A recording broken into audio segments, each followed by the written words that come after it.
some point the machine might feel it's not right for me to do what I'm asking it to do. You've written about that? Yes, and this is not far away. The last current gen would have taken 47 years. Quantum is able to do it in seconds. Amazing. 2 to 3 billion logging in every week before you yourself know it. It has figured it out. Its AI has figured it out. Hi, Partho. Hello. So, we are going to talk about an interesting subject today. Technology, the way it is already impacting our human civilization, human society, education, politics, economics, across the spectrum, and a possible future of technology. And the fact that you have written this book, Techtopia, at a time when this whole question of technology, artificial intelligence, virtual reality, augmented reality, are occupying center stage in public discourse everywhere. People are writing about these things, people are talking about these things, and well, these things are becoming increasingly more important for human activities, present day, and the near future to come. So, I would like to ask you one question to start with. What prompted you to write this book, Techtopia, at this time, A, and B, why Techtopia? So, Partho, as you said, this is one of the very active topics of discussion in most of intellectual and lesser intellectual groups, communities, that how technology impacts our life. I somehow felt, at least the information I was looking at, either people were looking at it in a very narrow, short perspective and seeing how can they make more money with which technology in the next month, in the next quarter, in the next year, but not really thinking long term, very, very short term, focused on capitalism-led revenues, profits, etc. And then there are some smart people who actually see a very dystopian future where machines eventually take over, robots kill humans and take control, or humans lose control and they are wiped out. And there are a lot of sci-fi movies on that topic. But there's nobody in between trying to bridge the gap between maybe decades, centuries later, where these technologies take us, and the 1 year in which everyone wants to make more money using this technology to be more efficient, be smarter, faster, cheaper, better. So I thought there's a gap in between, and maybe there is not just one extreme eventual outcome where the world goes dystopian. The outcomes, possibilities need not be binary. They're not that humans survive or not. They're not like humans merge with machines or not. They're not like humans retain control and go spiritual or not. It is a quantum of possibilities. Anything and everything is possible. There's lot at play here. So I was trying to take this 1 year forward to few years to few decades, and then explore towards the end of the book what the final outcomes or eventual evolution, human-led evolution in a digital world look like. So I was thinking that this gap has to be bridged between 1 year and let's say 100 years, broadly, or maybe a few 100 years. And then in between, the reason for me to write this is, as I start thinking and as I start writing, and as I speak with more people like you and many others, few others, I actually get more clarity in my head. The purpose of the book, frankly, the first reader is me. While writing, I'm learning so much. I'm exploring, going into the depth. It's not about a 140 character tweet that don't do AI or you'll die. It's not that. I mean, okay, that may be possible, but if you go into the depth, why, how, first principles, look at million things, million context around it, there's so much to learn. So frankly, writing the book is somewhere a more selfish cause for me, that where I feel I learn, and hopefully if anybody reads books anymore or not, they may like to learn from it as well. But since last 1 year, so this book I started writing pre chat GPT, which has been a big era change in November 2022. So started writing before that. That time AI was not the only technology and not the key one. People were talking about it for years and decades, but it had not become as prominent or as useful to so many consumers yet. Not center stage. Yeah, it had not taken the center stage. It had not become the overarching technology that then dwarfs everything around it and everything converges into it somehow, or it becomes the intelligence engine, so to say. So I was looking at like metaverse, I was looking at quantum computing, variety of technologies that would in time act as internet did in our lives in the last 30 years and change dramatically, exponentially in different ways, good and bad, mix of all. So I started writing before that, but when ChatGPT came, I became clearer that the book will be quite driven by a major part of the book would have to talk about AI. And there I started going back, thinking about human evolution, how we evolved, how our intelligence evolved, what is intelligence, what is consciousness, what differentiates humans from others, living or non-living beings, and then how is that translating and converting into the machines, and how is an AI now collectively better than most humans together by reading everything on internet that we put out in the last 20-30 years. So in the process in the last few months, I've been able to come up with few ideas, thoughts, experiments, and most interestingly is the exploring the funnel, where I've leaned a lot upon what you've written and talked about and what I've learned from you around spirituality and variety of thoughts there. So idea was to bridge the gap and try to explore and bring forward some interesting perspectives. Human evolution, machines coming together or not in variety of human spheres and lives as we know it, and then see where it goes together. So I come back to the name Techtopia. Yes. So there is the utopian perspective, and there is the dystopian perspective. And I have a feeling that there's more of dystopian thinking going around this topic today than utopian. So Techtopia, the name suggests a leaning towards the utopian. Am I right? A Techtopia and utopia of technology. That's what comes to me when I hear the title. So that's so in my mind, it's a visual thinking. It's not necessarily the case in the book or what I'm thinking right now. If we go back even on our spiritual readings, it is the Kali Yuga we are living in. The world's not necessarily getting better, while it may look like that, but it's not in some way. But I've not tried to take a view either side, try to show how technologies can improve your lifestyle, your everything from healthcare, education, economy, society, every aspect of your life, how it could improve, but equally what are the challenges that may come and that are coming and that we are seeing. As an example, metaverse as a virtual reality becomes so addictive and so hard to distinguish between what's real, what's not. And social media in the last couple of decades has shown that we can waste hours and hours and hours of potential human resources and time into things that don't matter. So that leads to another important question. Every time an important technology has come to the world, starting with industrial technology, it has always been a disruption, one thing. And two, it has somehow led to an imbalance in the ecosystem right from the industrial times.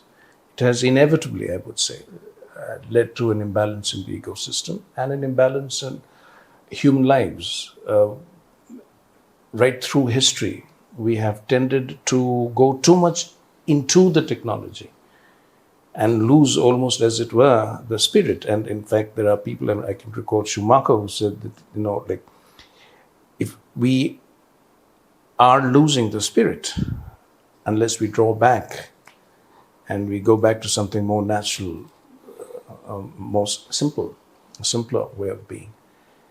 And now we are on the verge of perhaps one of the most disruptive technologies, which is artificial intelligence. So what do you feel about that? Is it going to go the same way and take us even further away from the spirit? Because spirituality is an important thing in your book. Or, from what I'm hearing you say, that somehow it's going to be wedded to the spiritual future of humanity. Now, my question here is, in writing the book, what made you think in this direction? And to give you a perspective on this question itself, I've spoken to so many people and I've heard so many people talk about the subject, but I cannot recall of someone who is talking in these terms of technology actually enabling human evolution as you have done. So that's the question. So I think when we think about human evolution, if we think about this phone in our pocket, that's an extension of us. It's a technology that gives us more information, more processing, faster access to anything we want. Now, we are already for multiple centuries now evolving in a way where from agriculture to industrialization to internet to information age to now AI, right, and so many other things. It is helping us move forward in some way. It is helping us evolve, and it is somehow part of humanity, I would argue. This technology evolution is not in isolation. It's not that there's a phone and there's a human. Now there's a human with a phone. Okay? Whether we like it or not, that's how it is. Today we are, fortunately or unfortunately, and just digressing a little, I haven't heard any generation from my grandparents or their grandparents ever say that life is getting better. They always say that it was better before. Yes. Now, because maybe they don't like the change. Very true. Maybe they don't see it in a long enough macro perspective. Or maybe they don't like the effects of the change. Maybe they don't like the effects of the change, and I can understand it's not easy to adapt to change and accept everything. You really need to evolve as a human being to be able to accept everything that goes around you and accept it. And there is a lot of spiritual connotations to it. There's a lot of spiritual drive that probably makes you more accepting versus just somebody who says, I don't like it because it's not how it used to be. So coming back, I think the evolution with different technologies and now AI for sure have been disruptive. For sure, in time, the right balance has been found.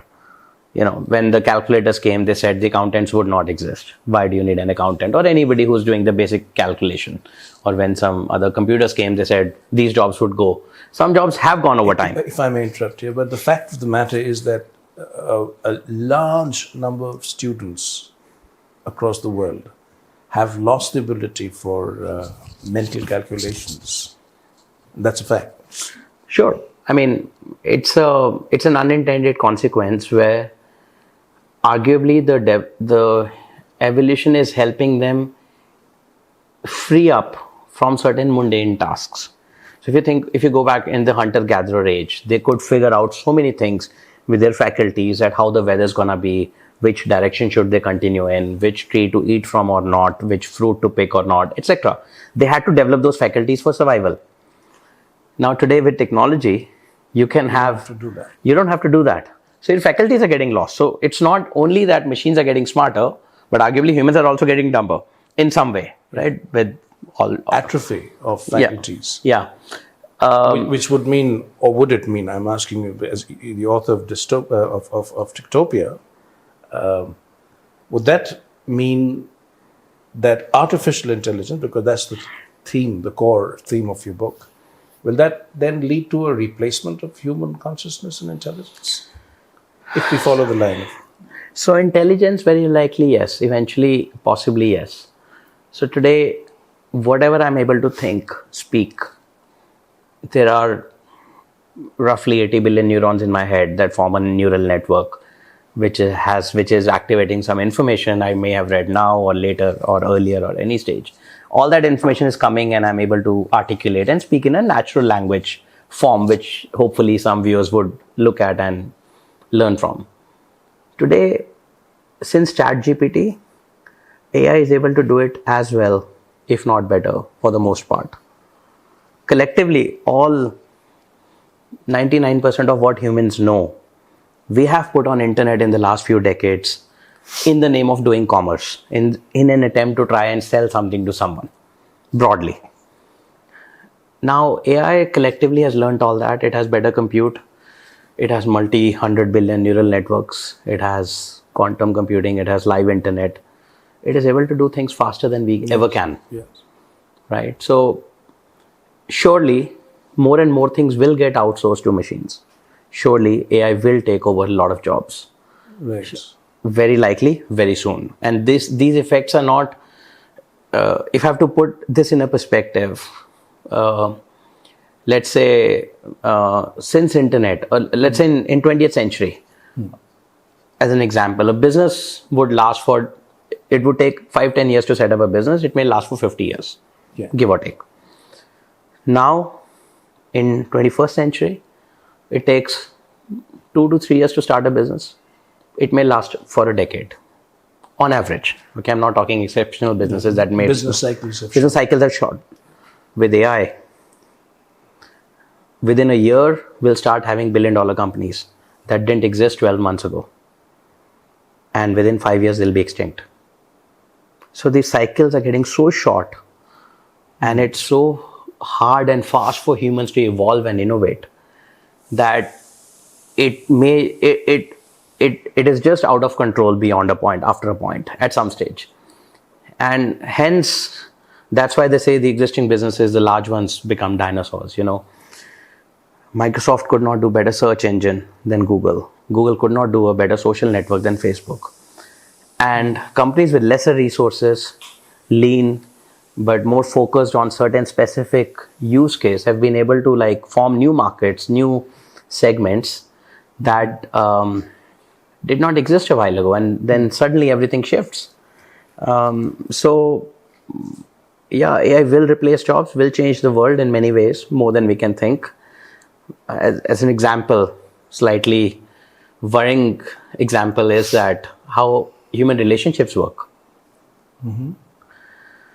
Today, I was going to say that with the phone becoming so ubiquitous and social media, I've actually seen children sitting in the same space and communicating with each other on their devices. So if you just carry that into your argument. Yeah, I mean, I think, so internet has introduced different dimensions, which we don't really appreciate yet or understand well. We trust more things on internet. You would not take a cab at night from a random person on street. Yes. But now because it's on internet, on Uber, you will take a random driver. Uber is somebody else's car, nothing else. Zomato, somebody else is randomly serving you food. Right. But we've evolved in the last couple of decades to trust in technology and internet than in real life. Same time, on internet, everyone is anonymous. You can be anonymous. You don't need to be the person Partho as we know. I don't need to be Kunal, the person some people may know. So somehow the younger generation is finding lot of comfort in being behind a screen than in front of someone. It's scary. Yes. If you don't have the content experience, ability to articulate. So have you written of this, what you're saying, like VR coming in and imagine what's going to happen to children? Have you written about that in the book? So I've covered some parts of it. I've covered more than this. I mean, this is an idea which is important and may not have been that expanded in the book, but more what I've covered is the concept of human relationships. So not just people chatting behind a screen and being more comfortable with it rather than talking to each other. They get anxious, they get depressed. Yeah, right? So it's the impact on relationships. Impact on relationships. But more than this, what I've covered is Why does everyone like their Facebook feed, Instagram feed, YouTube feed, TikTok feed? They are able to scroll all day long, looking at random photos, videos, cats jumping up and down, etc. Whatever they like. Because it's showing us what we like. So AI has been in Facebook, Google, YouTube for a number of years. The use case was to make people hook on to their platforms and spend more and more time there, because more eyeballs you get, more advertising you can show, more advertising you can show, more those companies can grow. This has been the core idea. In the process, people have started, the AI has made things very friendly to humans and showing them again what they like to see rather than what they dislike. More time you spend on a video, more AI is able to figure out. So as an example, Facebook captures, I believe, I read it somewhere, about 53,000 parameters on each human being. Facebook today, or any algorithm like Facebook. Each human being who uses Facebook. Who uses Facebook. So there are billions already out of 8 billion or so. So there are billions of them, right? 2 billion log into Facebook or one of their platforms, which includes Instagram and few others. I'm not also there, but 2 billion of people. No, but I didn't know the 2 billion people. 2 to 3 billion logging in every week. More than 1 billion logging in every day. These stats may be a little here and there and might have only gone up, most likely. So what Facebook has figured out is how you react to something. Today, Facebook can tell you, most likely, or an algorithm like Facebook, how you're likely to react to a situation, to a content, to a piece of video, to a piece of news, to a piece of information, to a piece of color, before you yourself know it. Okay. It has figured it out. Its AI has figured it out. The studying of patterns. Patterns, right? Because they have so much data, they can figure it out. Yeah, and speed, of course. Now, take this forward. Look at the world where, let's say, few billion people are married to have few billion spouses, right? One-to-one relationships. In all relationships, it gets challenging. Everyone thinks differently. A guy or a girl or a guy and a guy, whatever the combination. Two human beings do not think alike. Yeah. Imagine a future. This is what I've tried to cover in the book. Imagine a future in which, instead of another human being, as you're more comfortable with your Facebook, you may be more comfortable with a virtual body. Yeah, precisely what I meant when I asked the question about the virtual body. Yeah. Body now impact on relationships. Think about Boston Dynamics. They have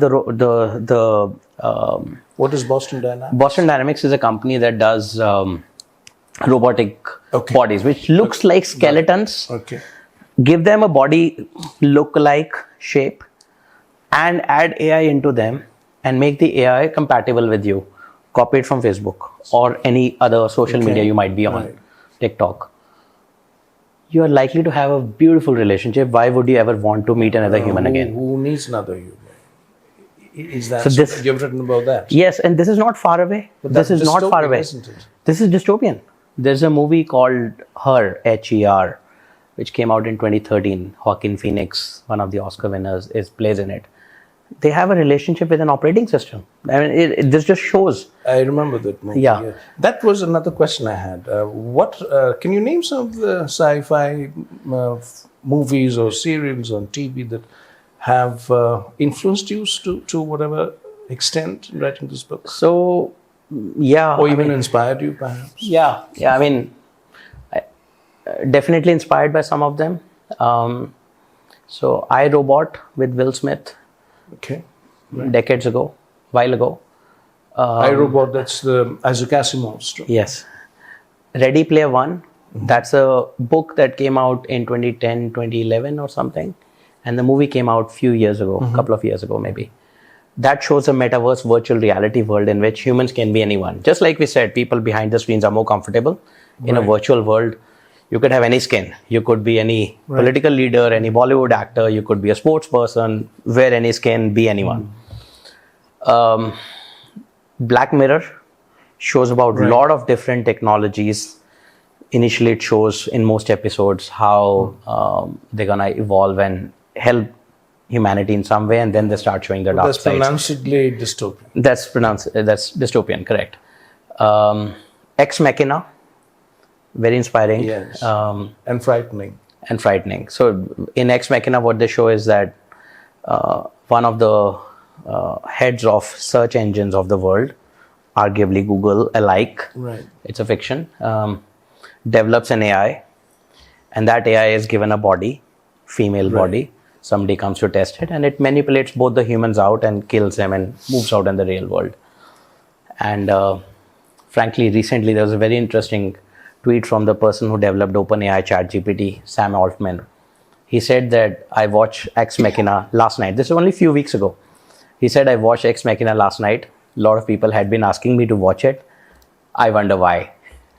Because he's developed part of the AI. He's the guy who gets killed at the end in the movie in some way. He should be wondering why. He should be wondering. So, so some of these movies. So Ex Machina, Her, Ready Player One, Black Mirror, Upgrade, Transcendence Man or Transcendence. Transcendence. Some of these, they're all dystopian. Yes, they're all dystopian. They are. Yeah. They're all dystopian. I haven't seen a utopian interpretation of this kind of a thing. I haven't seen. That's probably also because, I mean, it's a point we can debate. I'm sure you would have strong views in this as well, and we've discussed this in the past. It's something about humanity that we end up being, we are somewhat, while we might feel we are all good and we all have the egos and consciousness and our own version of the world, and but somehow collectively we are not as productive and constructive as we ought to be, as we could have been, as we might be, might want to be, or what might believe to be. Productive or creative. Or both. Let's say non-destructive. We're not as non-destructive. Collective humans, they end up, look at how we are spoiling the planet. Yes. Variety of things, That's the only habitat we have. And that is what is frightening, because whatever technology has come to us humans, we have not used it for betterment. We have not used as much as we could have. as you say, non-destructively. Yeah. And that doesn't bode well for the future. Simple example, we have ability to harvest nuclear power. This should resolve the whole world's energy crisis. We don't need to dig the planet, fossil fuels, etc. Right. We have access to the sun. We could easily figure out through solar and variety of other abilities, but we just get stuck in the cycles of capitalism where, And no, also because the investment needed for developing this kind of a technology is channeled into military uses. So if you, the percentage of in money put into military uses, every country, every government is astounding. Yeah, 20 to 30% of every country's GDP at least goes into military. So how that's the number one kind of budget, defense. Absolutely. So in the name of defense, this is not even aggression, this is defense. Yeah, aggression is out of the question. Mutually assured destruction. Which country will attack? I'm not talking about Ukraine and Russia right now, because that's sort of more of drama than a real battle going on.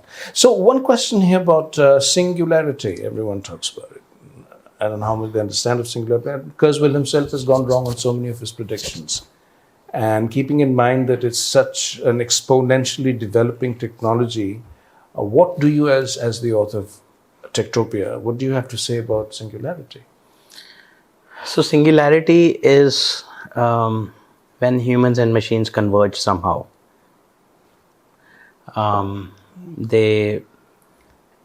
We are approaching that point. What point would we call singularity? I'm not sure. But I'll talk about what will lead to singularity probably. One is the development of AI.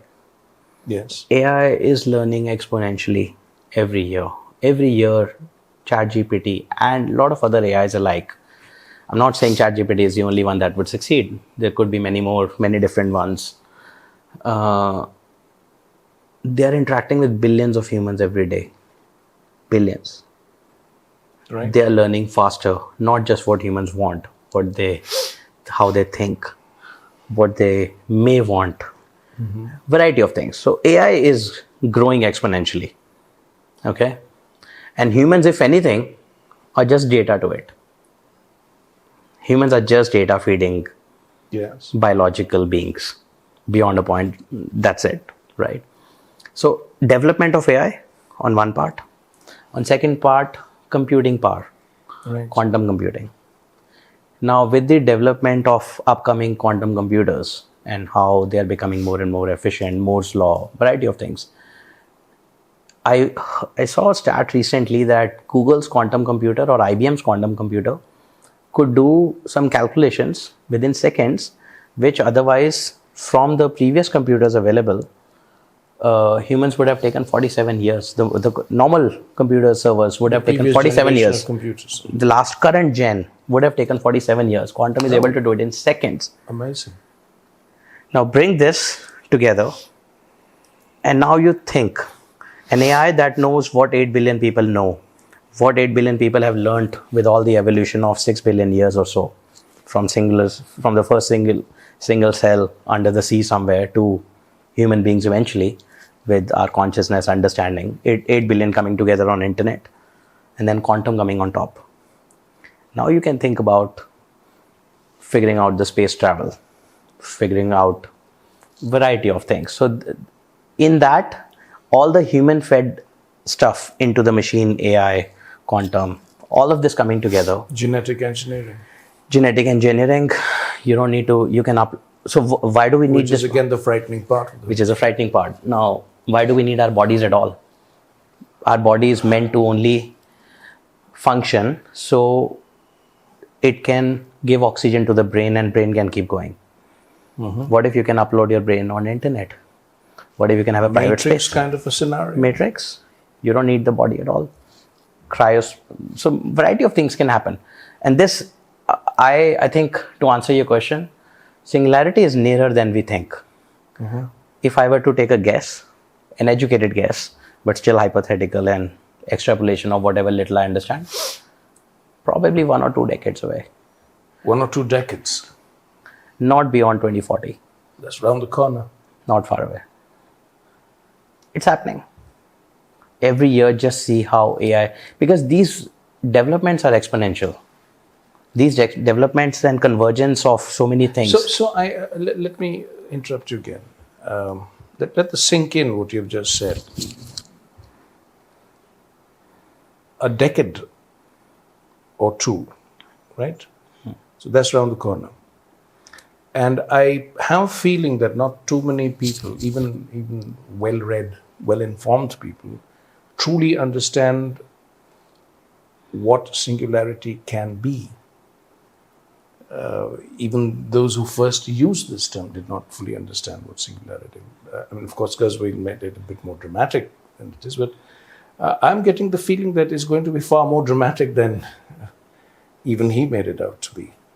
And it's not going to be that kind of a spectacularly dramatic thing. It's going to happen very quietly, but irreversibly.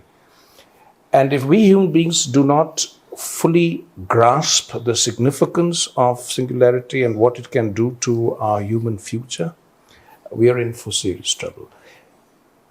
And in that sense, I'm glad that the book Techtopia is coming out at the time that it is coming out. But is enough being done to educate the educated public about singularity? Shouldn't we be talking a lot more, writing a lot more about singularity? Or as the author of Techtopia, do you think we have already gone past the point of return? We have already crossed the point of no return?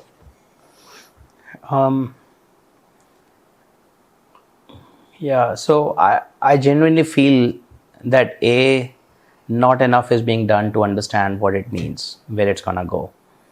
And that will lead us to a point of no return, irreversible developments that are going on.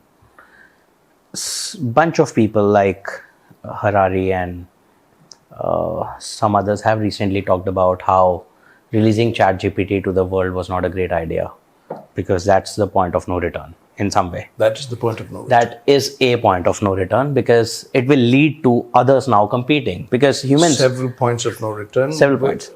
Okay. which will sort of build up to a critical mass kind of a thing. Yeah, I mean, look, it's like a nuclear bomb in some way. Probably more destructive, less controllable. See, the phrase critical mass came to me. And yeah, and think about it. I mean, US has nuclear bombs, Russia has them. They may do some tie-up to, okay, stop doing more because it doesn't help humanity overall. Beyond. But here, important point. They will do things to stop it because it's overtly destructive. You look at the atom bomb and you know how destructive it is. But AI is not overtly destructive. That's the point. So it's not overtly destructive, but AI will start misaligning with humans soon. This is one of the things we talk about in the book. AI will not, for the reasons we just mentioned, that humans collectively are not as non-destructive as they ought to be. AI will start misaligning with humans soon, and it will start. Can you explain this point a bit? So the point is this. Misaligned. Misaligned. Misaligned means, let's say today I say to ChatGPT, do this for me. It does something for me. Let's say I say, give me a book. It takes a book out of the shelf, gives me a book.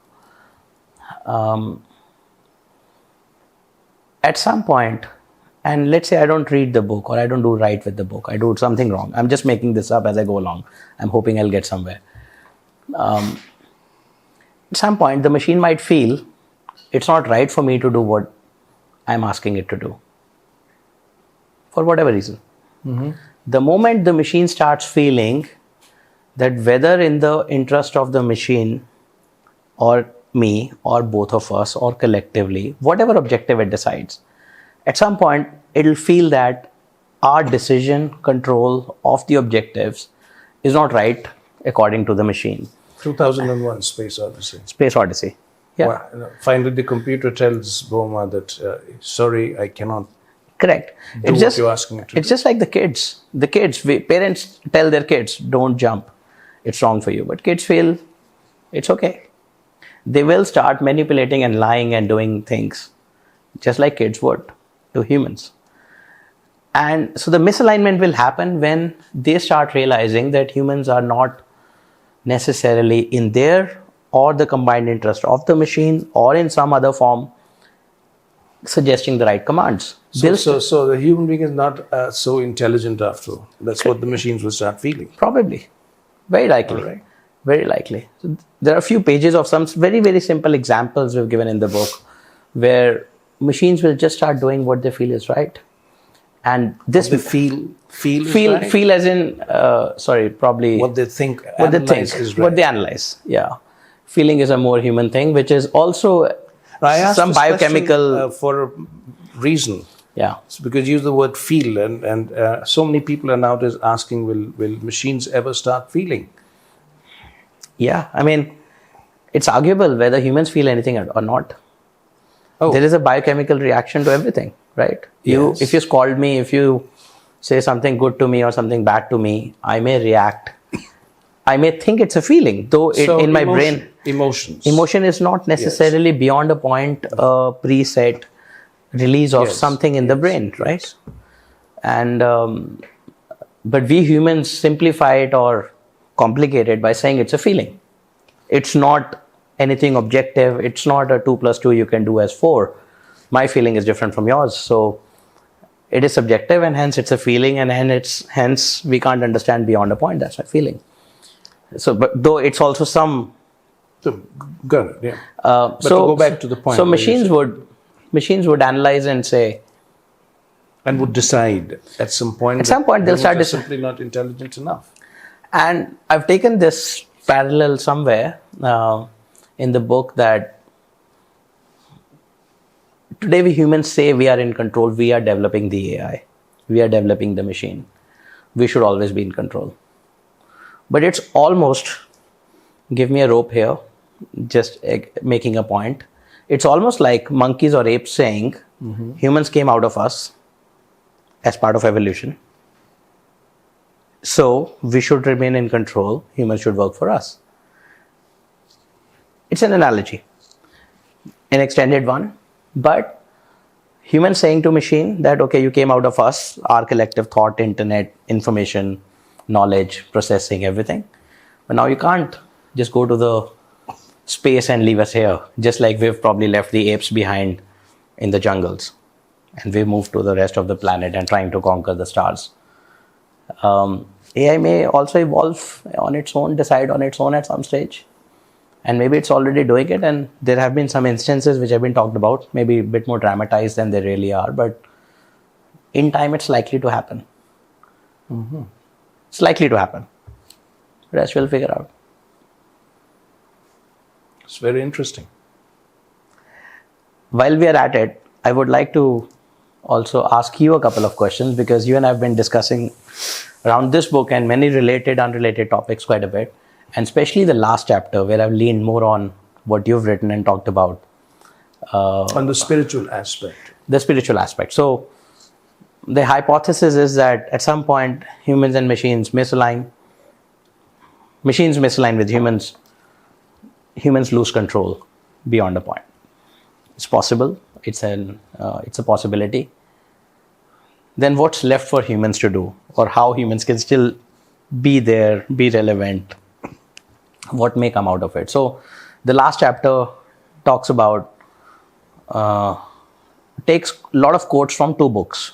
One that you've written recently, great timing, on Sanatan Dharma, and second on Life Divine by Sri Aurobindo. So I'd like you to talk about how the concept of some of these concepts in whichever form you want to cover. So we in the book we talk about cosmic consciousness, we talk about Gnostic beings, psychic beings, spirituality, and how that is a core fundamental of all humanity, human beings, and how that has to come back in fashion, or as I might have led to state that, I might have stated that AI machine development may push humans to spirituality in the name of maybe survival, or in the name of, it's a possibility. So I'd like you to talk about the last chapter that we've discussed, and you've helped me write most of it, a lot of it, how you look at the spiritual aspect of the human evolution eventually, going back to the words of Sri Aurobindo's and Maharishi like Sri Aurobindo, where humans eventually have to evolve consciously and in many ways. But obviously, in the context of AI and its development. Correct, right? Correct. Yes, please. So as we have discussed earlier too,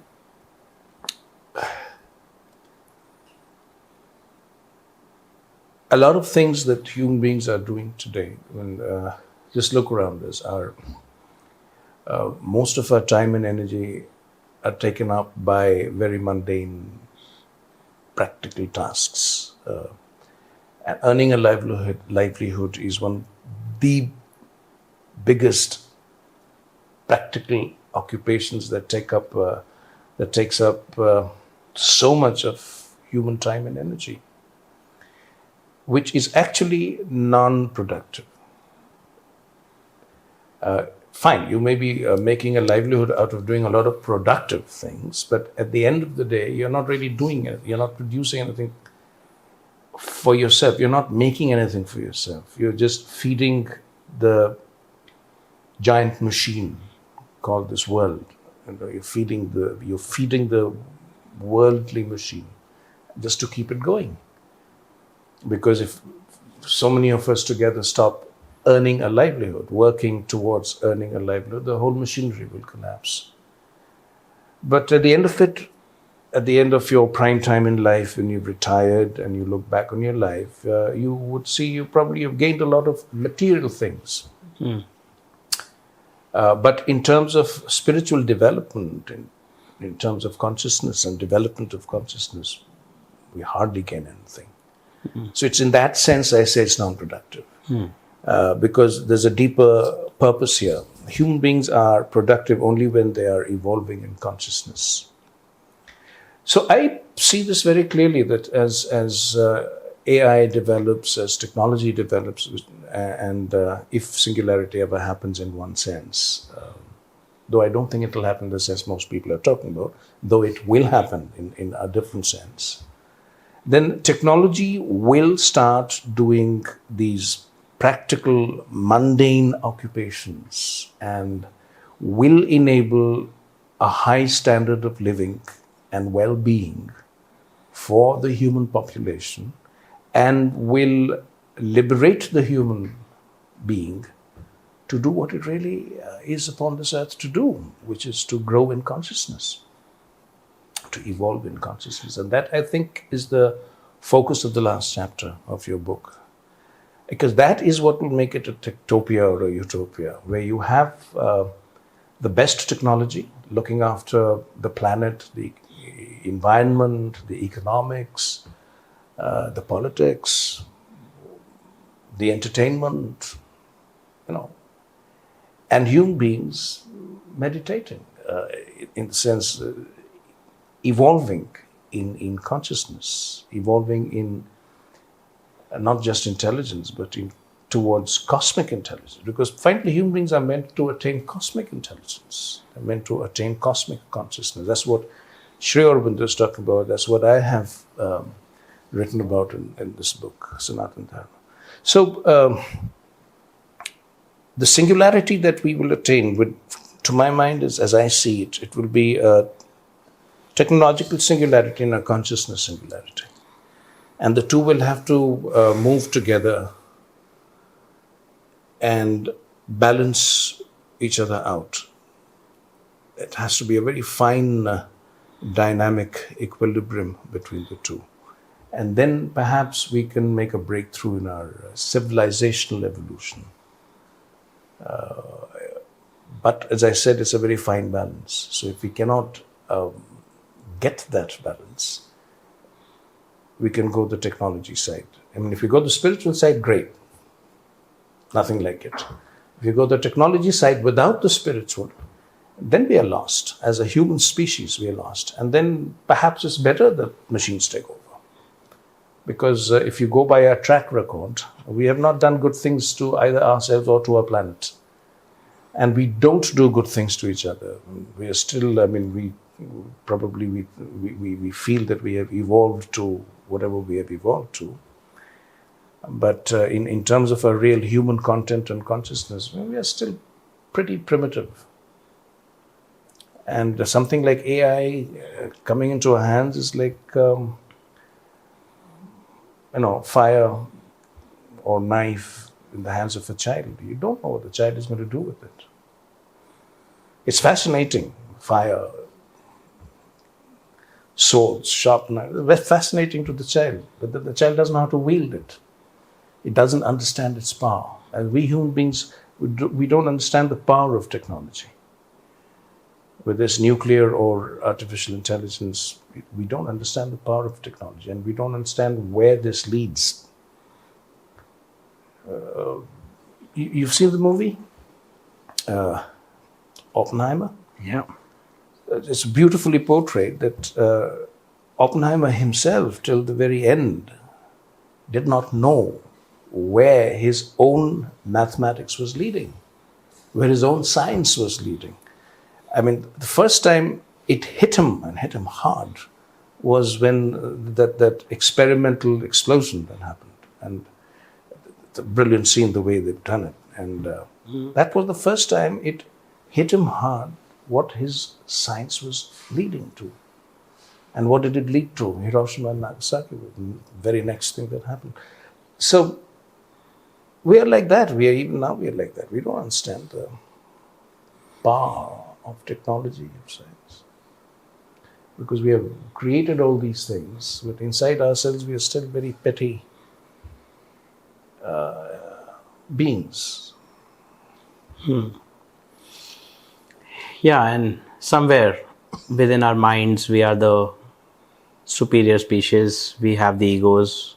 We feel we are all the best. We are all doing the right things. Precisely, and that is what makes us stupid. Yeah. We call ourselves Homo sapiens, and that's an irony. We're not Homo sapiens yet. We're not wise yet. Spirituality will make us wise. Spirituality does make us wise. Why? Simply because it expands your consciousness. You see the two ends of it, petty and vast. So whatever takes us to the vast is what we call evolution. So can we use AI? Can we use technology to enable the vastness? That's a moot question. And if so far the last few hundreds of years of evolution has anything to go by, we've not necessarily turned back using the technology. We've not turned back and started doing something more productive. No, we haven't. Precisely my point. And I don't feel the way we are getting addicted in the capitalistic world to technologies, to metaverse, to gaming, to social media, to whatever future might bring, I don't think we'll get free to do other more productive things. Absolutely. It's very hard to step out of this world and say, I'm not going to use Facebook. I'm not going to... Yes. So what spirituality says is, at least Indian spirituality, has never been against working, against technology, science and technology, against wealth, generation of wealth. Nothing against it. By all means, make money, but know where to draw the line. The leitmotif of Vedantic philosophy is learn where to draw the line. Balance, the middle way. So what are we doing? I mean, we have money and we want to make more and more and more money. So because we don't know where to draw the line. We don't know when to say it's enough. I have enough for myself.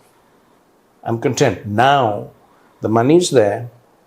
Let me give my mind to something deeper, something higher. We don't know how to say that. So same with technology. We have this technology, we have that technology, and the next upgraded technology, and so on and so forth, till we'll hit singularity.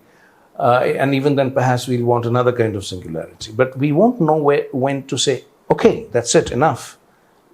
The technology is there. Let technology do its own work. Let it take care of the external, the material. Let me take care of the consciousness. That point is what I call the fine balance. That we haven't learned to do.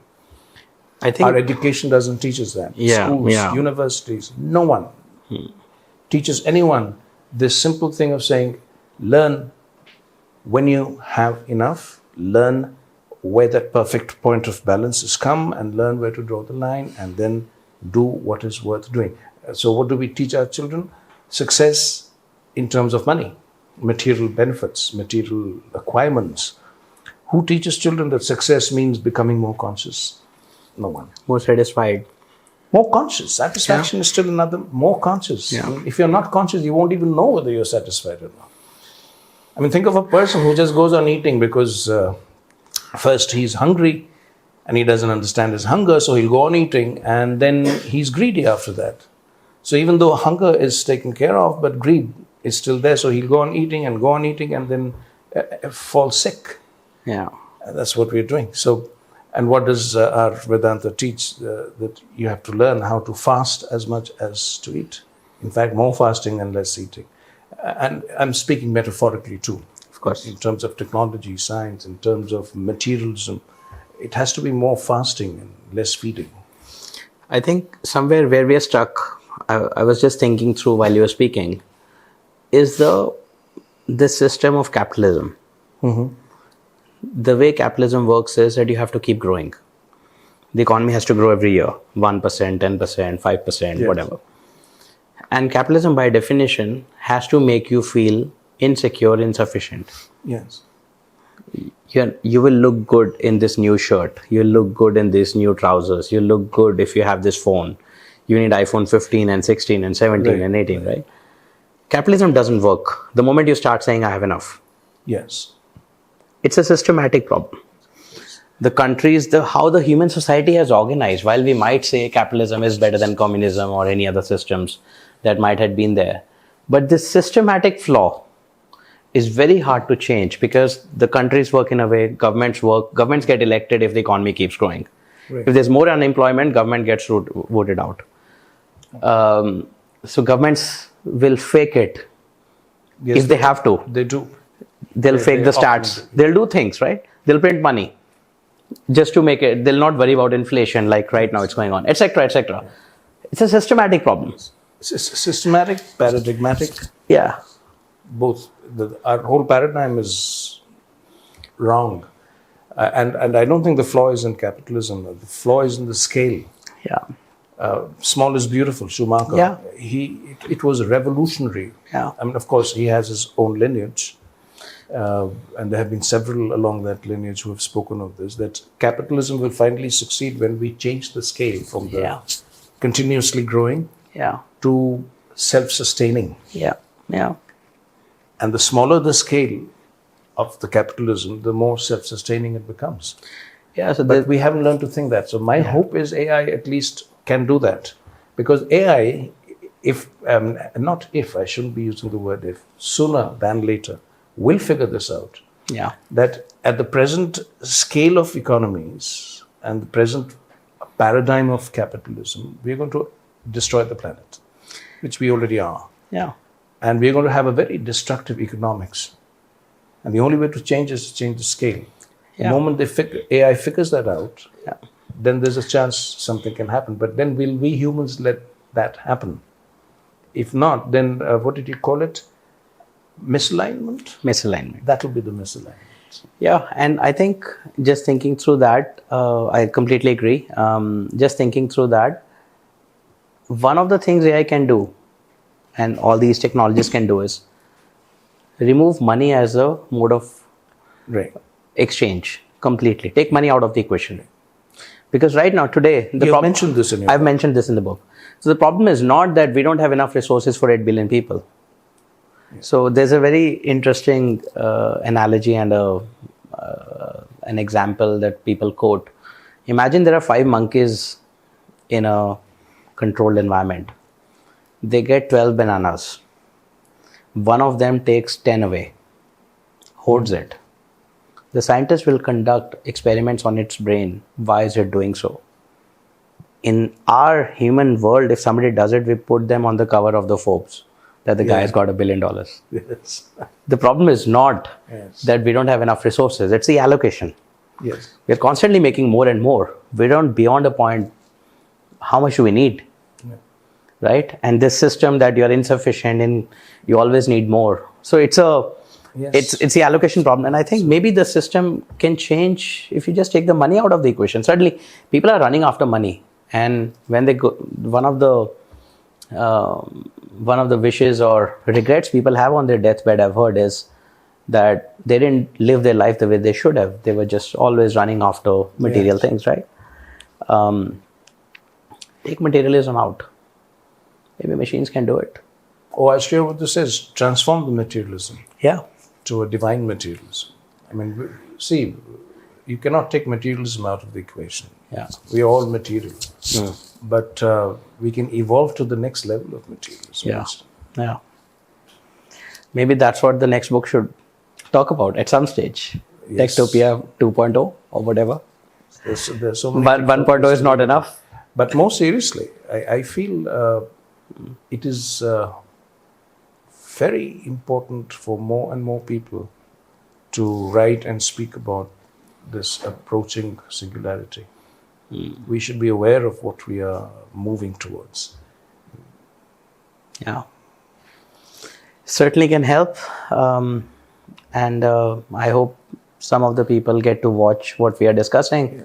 Maybe join the discussion, share their ideas. And I think this is a very important book you've written, Kunal. Important in the sense that it's a very balanced book. It gives you a lot of information on the technology, on artificial intelligence. It is not on the alarmist side, nor is it on the unrealistically optimistic side.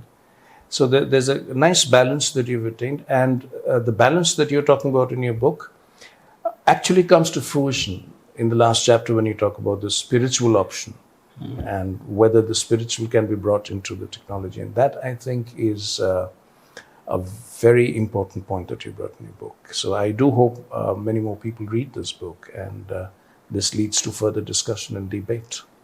Sure. Congratulations on a job Thank you. well done, sir. Thanks for the time. Thank you.